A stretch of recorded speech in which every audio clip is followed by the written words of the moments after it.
Assalamualaikum warahmatullahi wabarakatuh.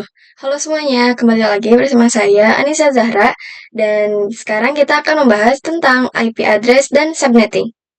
Langsung saja kita mulai ke materinya.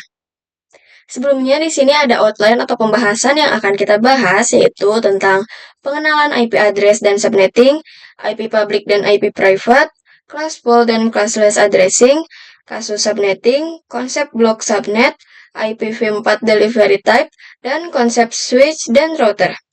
Langsung saja kita mulai ke materi yang pertama. Materi yang pertama yaitu pengenalan IP address dan subnetting.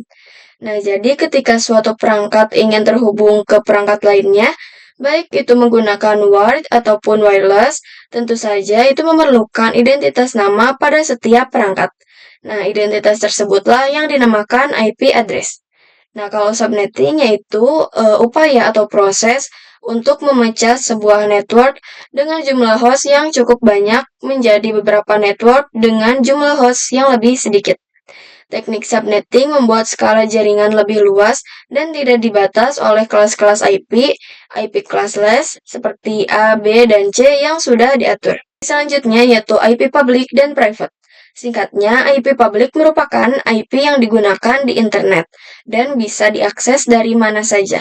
Jadi misal kalian mengakses Facebook, YouTube, dan lain sebagainya, maka secara tidak sadar kalian sedang mengakses IP publik masing-masing yang dimiliki oleh mereka.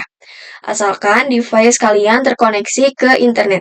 Nah, kalau alamat IP private ini biasa digunakan di dalam jaringan lokal dan tidak dapat diakses langsung dari internet. Ini adalah bagian penting dari konsep yang dikenal sebagai Network Address Translation atau NAT yang memungkinkan beberapa perangkat dalam jaringan lokal menggunakan satu alamat IP publik tunggal untuk berkomunikasi dengan internet. Materi selanjutnya yaitu classful dan classless addressing. Jadi classful addressing yaitu membagi alamat IP ke dalam kelas tetap, kelas A, B, atau C berdasarkan ukuran jaringan seperti kelas A untuk jaringan besar dan kelas C untuk jaringan kecil. Nah, kalau classless addressing yaitu atau CIDR lebih fleksibel, memungkinkan pembagian alamat IP tanpa terikat kelas, menggunakan notasi seperti 10.0.0.0 untuk menentukan jaringan. Nah, IP address private atau alamat IP yang digunakan pada jaringan lokal atau LAN.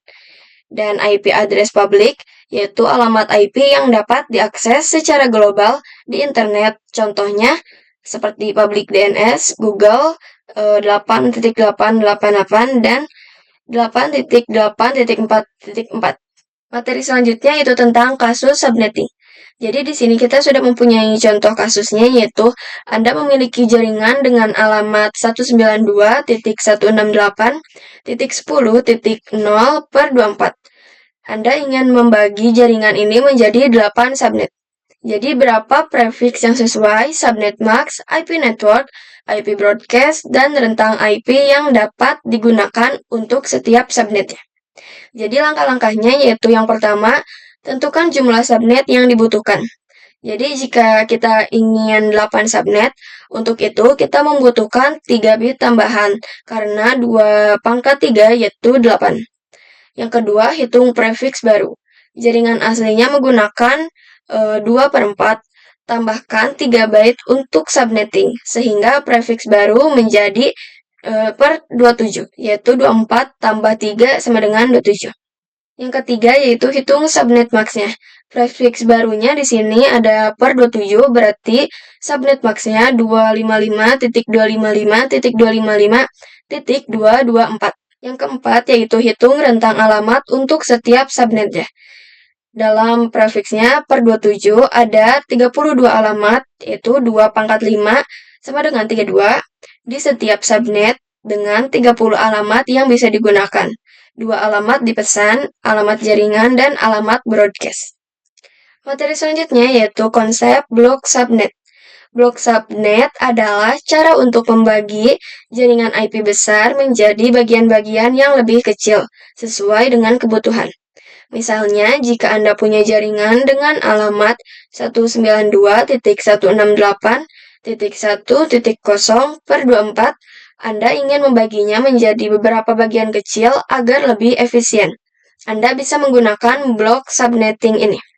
Jadi intinya blok subnet membantu membagi alamat IP besar menjadi bagian kecil yang pas dengan jumlah host yang dibutuhkan, sehingga penggunaan alamat IP jadi lebih efisien. Materi selanjutnya yaitu IPv4 Delivery Type. Di sini ada 3 yaitu Unicast, Multicast, dan Broadcast. Yang pertama yaitu Unicast One-to-One Communication. Ini adalah proses pengiriman data tepat diterima oleh satu host saja. Contohnya seperti komunikasi yang dilakukan IP address dari satu host ke host tujuannya. Yang kedua yaitu multicast atau one-to-many communication. Ini proses pengiriman data oleh satu host ke beberapa destinasi yang dikelompokkan tujuannya dalam satu grup. Contohnya seperti IP address kelas D.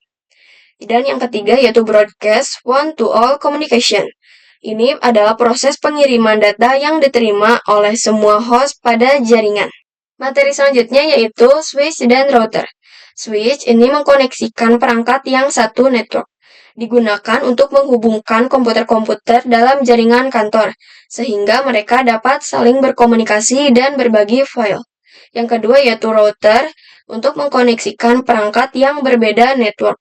Digunakan untuk menghubungkan jaringan kantor dengan internet sehingga pengguna dapat mengakses website, email, dan aplikasi online. Cukup sekian pembahasan dari saya. Mohon maaf bila ada kesalahan kata. Terima kasih. Sampai jumpa di video selanjutnya. Wassalamualaikum warahmatullahi wabarakatuh.